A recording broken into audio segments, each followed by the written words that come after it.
What if I told you that you don't need to earn or deserve anything to receive it? What if the very idea of needing to become worthy of something is what's keeping you from having everything you desire? It's a strange thought, isn't it? We've been taught for so long that we have to work hard, prove ourselves, or achieve certain things before we're allowed to have what we want.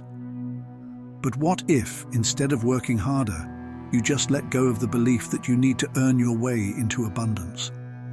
Imagine for a second that everything you could ever want is already available to you, right now, in this very moment. Not because you've earned it, or because you've worked your whole life to deserve it, but simply because it's already there, waiting for you to claim it. The moment we attach the idea of deserving to something, we create a gap, a space between where we are now and where we think we need to be. We're telling ourselves that we need to reach some distant goal before we can have what's rightfully ours. But if we stop chasing that feeling of deserving, what if we realize that it's never been about earning anything at all? Think about how many people out there have achieved massive success despite feeling unworthy. There are people who find themselves in positions of power, fame, and wealth while battling with feelings of inadequacy. They may have started from a place of self-doubt, believing they weren't enough, but that very feeling pushed them into action.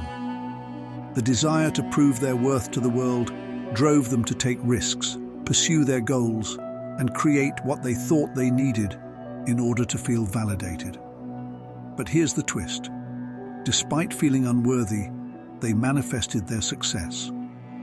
This doesn't mean that feeling unworthy is some magic ingredient for success, but it shows us that our emotions don't always follow a logical, predictable path. We've been led to believe that negativity attracts more negativity, yet here are people proving that even in their doubts, they were able to manifest what they wanted. Why? Because when they took action, they weren't focused on their worthiness. They were focused on the result. Success, material success, often feels like a milestone we have to reach through hard work, sacrifice, and perseverance. But what if we learn to stop valuing material success above all else? Having a big house, a shiny car, or a hefty paycheck, these things might seem important, but they're rooted in a low-frequency mindset. They're based on dualistic thinking: good versus bad, better versus worse, success versus failure. These ideas pull us into the matrix, into the illusion that we need to constantly strive for more. But do we? Take a moment and reflect. When you look at a flower growing in a field, does it need to earn the right to bloom? Does it need to prove its worthiness before it can stretch toward the sun? Number, it simply is. It exists because it's part of the natural order, and its beauty, its value, is inherent in its being. It doesn't need to deserve the sunlight, it just receives it. What if we lived like that? What if we stopped striving to be worthy and just accepted that we are already part of this grand flow of life, deserving of all the good things it has to offer? At the core of our existence, we are already everything we need to be. A baby doesn't need to prove its worth to be loved or cared for. It is inherently deserving because it exists.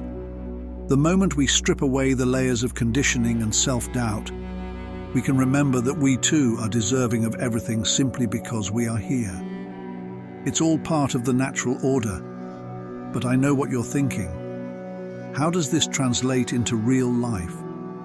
How can I manifest success if I don't feel worthy of it? The key is letting go of attachment to the outcome. When you release the grip of deserving and simply allow yourself to be in the present, something magical happens. You stop chasing, stop striving, and you begin to flow. You begin to attract what is meant for you, not because you worked for it, but because you've opened yourself up to it. Look at people who win the lottery, for example. Most of them didn't spend years visualizing their big win. They didn't agonize over whether they deserved it. They just played, let it go, and it happened. They weren't trying to force the outcome, and in doing so, they allowed it to come to them. It's not the absence of desire that brings things to us, it's the absence of attachment to those desires. When we stop thinking we need to prove our worth to get what we want, we shift our energy. And when we stop needing the things we want to be a reflection of our value, we realize that everything we desire is already within our reach. Think about how much energy we put into our thoughts and emotions. We're constantly striving to be better, to fix ourselves, to get closer to an ideal version of who we think we should be. But in that striving, we miss the point. What if, instead of running towards something we think we need, we turned inward and realized that everything we desire is already within us? That we are already complete, whole, and worthy, and all we need to do is let go and allow. You don't have to be worthy or deserving to have the life you want. All you need to do is stop clinging to the idea that you're not. When you let go of that need to prove yourself, you step into a higher frequency, one where you just are. You are abundant, you are deserving, and everything you've ever wanted is already in your grasp. Not because you earned it, but because you've learned to stop fighting for it. When you release the grip of your mind, the thoughts that tell you what you should or shouldn't have, you begin to see the truth, that everything you desire is already here. The universe doesn't operate on your ideas of deserving or earning. It operates on flow, on presence, on being. And when you embrace that truth, you realize that you don't need to become deserving of anything. You just need to step into the fullness of who you already are. We're all connected, part of the same energy that flows through everything in this world. Money, success, love, and happiness. They aren't separate from you. They're part of the same current of life that flows through you. You are not separate from your desires. You are not separate from your worthiness. It's all one. And when you stop dividing it, you stop resisting it. You are already worthy. You are already deserving. You just need to stop telling yourself that you're not. When you do, everything you desire will come to you effortlessly. Because in the end, there is no separation. There is only the isness, the flow, the now. And that is enough. In 2025, the energy is calling us to return to our roots, to reconnect with the source. It's calling us to transcend our current reality, to let go of the narratives we've been telling ourselves and step into something greater, something more aligned with our truest self. The world as we know it is often built on illusions, on false constructs of who we are, what we should be, and how we should live. It's like a fog that clouds our vision, stopping us from seeing what's real. But 2025 brings with it the opportunity to see beyond that fog, to witness life as it truly is, without the distortion of our past conditioning. Memory, after all, is a tricky thing.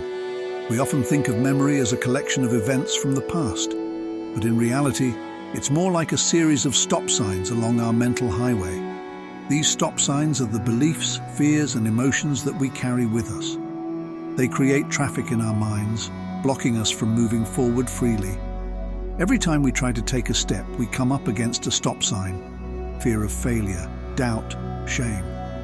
But what if we could remove those stop signs? What if we could clear the way and let life flow with ease? That's what this year is about, taking down the barriers that keep us stuck and allowing our true selves to emerge. The truth is, we're not defined by our memories. We're not limited by the stories we've told ourselves about who we are or what we've been through. Those are just narratives, false identities we cling to in order to make sense of the world. But when we step outside of those stories, when we see them for what they truly are, temporary, shifting, and ultimately inconsequential, we realize that we are much more than the sum of our experiences. We are pure potential, free to create and recreate ourselves in any moment. One of the most profound tools we have in this process is our imagination. Our imagination isn't just for daydreams or fantasies. It's a gateway to transformation. When we change the way we think about the past, when we can use our imagination to rewrite the stories that no longer serve us, we free ourselves. It's as if we're no longer bound by the traffic jams in our minds. Instead, we become fluid, moving with the current of life rather than resisting it.